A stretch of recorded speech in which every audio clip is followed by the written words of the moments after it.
des gérants de fonds spéculatifs et de rester pratiquement incognito. Et ça va lui permettre de ratisser large. Il passe sur le radar du gendarme boursier dès le début des années 90. Ça veut dire, même avant ça, personne n'y avait rien vu à dire. Que du feu. Alors, on poursuit.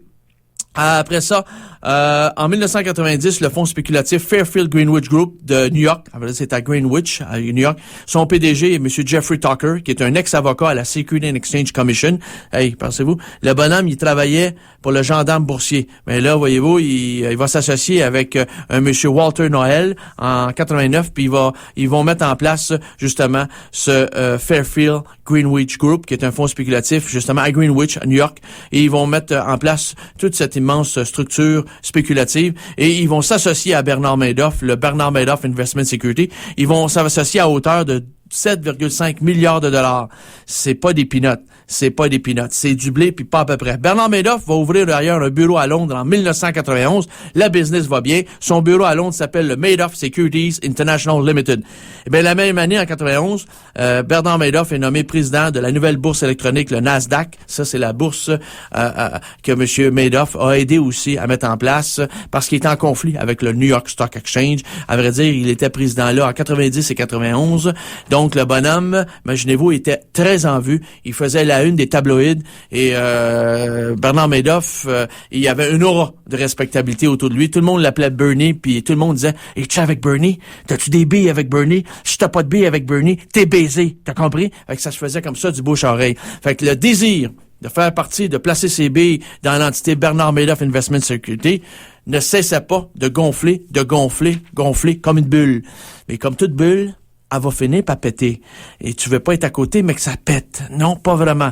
En 1992, la Securities and Exchange Commission des États-Unis, le gendarme boursier, va enquêter sur un fonds qui est lié de très près à Bernard Madoff Investment Securities. Il s'appelle Avellino & Benes. Mais pourtant, ils vont jamais questionner Bernard Madoff. Incroyable. Ce bonhomme-là a passé sous le radar 8 fois. De 92 à aller jusqu'à 2008, il a passé sous le radar sous la forme de 8 enquêtes et jamais le bonhomme a eu des problèmes avec les autorités, les réglementaires de Wall Street. Il faut le faire.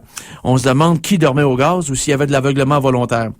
Alors, le parvenu, Bernard Madoff, va s'acheter un luxueux manoir de 9,5 millions de dollars à Palm Beach en mars 1994 et il va devenir de facto un membre de l'élite bourgeoise locale. En 1996, Bernard Madoff va devenir membre officiel du très sélect club privé Palm Beach Country Club. Ça, c'est un club strictement pour les Juifs et il ne rentre pas qui veut. Il faut être coopté. Ça prend quelqu'un de l'intérieur. Mais comme pratiquement tous les membres étaient des clients de Madoff, ils ont dit « Bernie, c'est notre buddy. Viens ici, Bernie. Il n'y a pas de problème. T'es membre à vie. Il n'y a rien là. » Et dès 96, notre ami Bernie, regarde, faut le faire. Le modeste maître nageur fait dorénavant partie du cercle intime des nouveaux barons voleurs, justement, de cette haute société bourgeoise et très élitiste. On est très content pour lui. En mai 1999, le financier américain Harry Markoupoulos va sonner l'alarme et va d'ailleurs prévenir la Securities and Exchange Commission de Boston que Bernard Madoff Investment Security est une gigantesque chaîne de Ponzi, c'est-à-dire une structure pyramidale frauduleuse.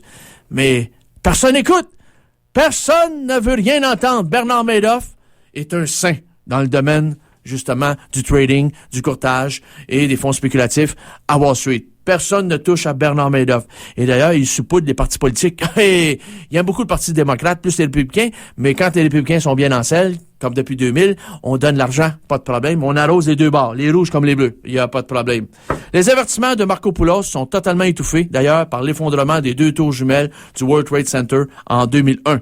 En 2003, Eric Swanson, un avocat à l'emploi de la Securities and Exchange Commission à Wall Street, qui est en charge des inspections et des examinations, fréquente l'avocate Shanna Madoff de Bernard Madoff Investment Securities. Ça, c'est la fille de Peter Madoff qui est associée de son propre frère dans le plus puissant fonds spéculatif de Wall Street, le Bernard Madoff Investment Security. Imagine, l'avocat de la Securities and Exchange Commission commence à fréquenter la belle petite demoiselle aux yeux bleus et l'avocate est toute contente. Hey, on a des bons contacts, mais il n'y a aucun conflit d'intérêt. Que j'entende pas des langues sales commencer à dire qu'un conflit d'intérêt là. Tout va bien, Madame la Marquise. Tout va très bien. D'ailleurs, Eric Swanson et Shanna Madoff vont se marier en 2007. Et ils ont pas eu le temps d'avoir toute une trolley d'enfants, mais ils sont en processus. À moins qu'ils se ramassent en prison. Ben non, ils ont rien fait, eux autres, voyons donc. Par contre, le crash boursier de l'automne 2008 force les investisseurs de Bernard Madoff Investment Securities à réclamer leur investissement. Pourquoi? Parce que là, ces gens-là ont pris beaucoup de positions aussi ailleurs. Fait que là, ils ont besoin de liquidité.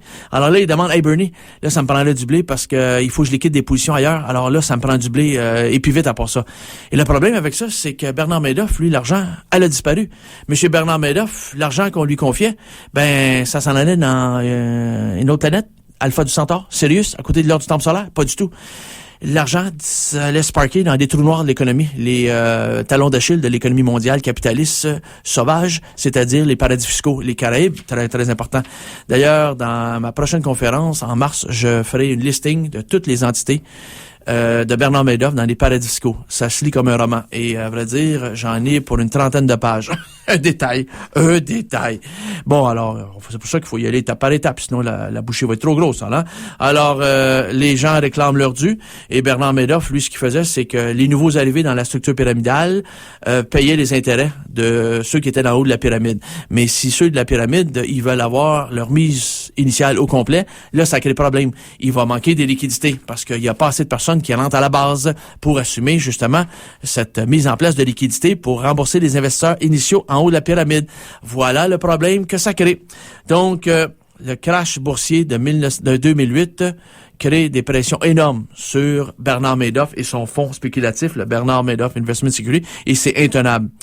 Incapable de rembourser ses investisseurs originaux, Bernard Madoff va d'ailleurs se confier à ses enfants, ses deux fils, Mark et Andrew, et va leur dire que tout cela, c'est une véritable structure pyramidale, une chaîne de Ponzi. Et le lendemain, le FBI débarque chez lui à Manhattan. Il a un gros appartement dans le Upper East Side de 7 millions de dollars. Et le FBI vient lui passer les menottes aux mains, au poignet. Et on amène justement Bernard Madoff face à la justice. Ben, ça va se faire.